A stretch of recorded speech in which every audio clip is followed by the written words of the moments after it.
So I am a third generation Sicilian restaurateur. I grew up in my family's Italian restaurant, DiMaggio's Pizza. Still there to this day, by the way.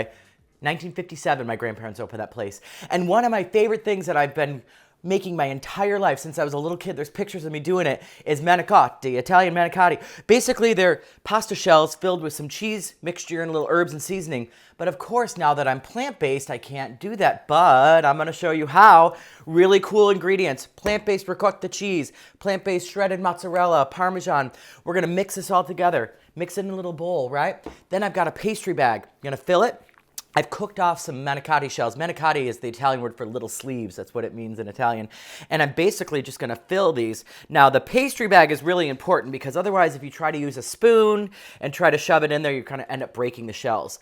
Also, while you're cooking these, you want to cook them very al dente, means to the tooth. You want them to be nice and firm. You don't want them to be too soft, right? So I'm just gonna fill the shells with my cheese mixture here. It smells so good.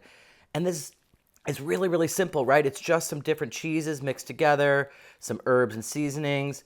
And then once these are filled, I get a pan with some marinara sauce in it. Now, full disclosure, I'm using a jarred marinara sauce. There's nothing wrong with that. If you want to make your own marinara sauce, you can. It's not hard at all. I've got a great recipe I'll give you. I do love this. Is one of my favorites, though. Now, gonna do this, and for those of you that like a little sweeter sauce, you can add a little sugar to it. My mother does that. She always puts sugar in her marinara sauce, pasta sauce.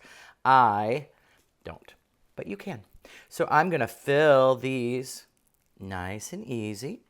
And again, the pastry bag is super important. That way we're not breaking these shells. We're not trying to put a spoon in there or something that's too big. This gets them nice and filled. Super easy like that, okay? And we're just gonna fill a couple of these. Super easy. Now, manicotti, really, really simple. Cheese, herbs and seasoning sauce, one of my favorite dishes. I actually got tricked into making food for one of my birthday parties once. I always made this dish and everybody loved it. People would ask me, can you please make your manicotti? This was years ago when I was a kid. And turns out my mother and some of my friends threw me a surprise birthday party that I had no idea about. But I got tricked into making the food for it. They said, will you please make your manicotti and some of your favorite things? And I did at my friend's house. Lauren, you know who you are. And I did. I thought it was just something we were going to do for fun. And I showed up, and it was actually a surprise birthday party for me. So I cooked for my own birthday party. Here you go. Perfect. So now that I've got these filled, I'm just going to put them in a pan. Okay.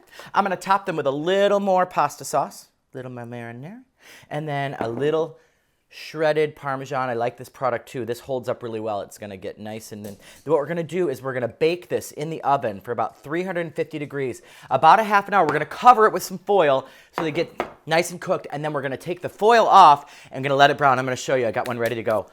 Check this out. All plant-based.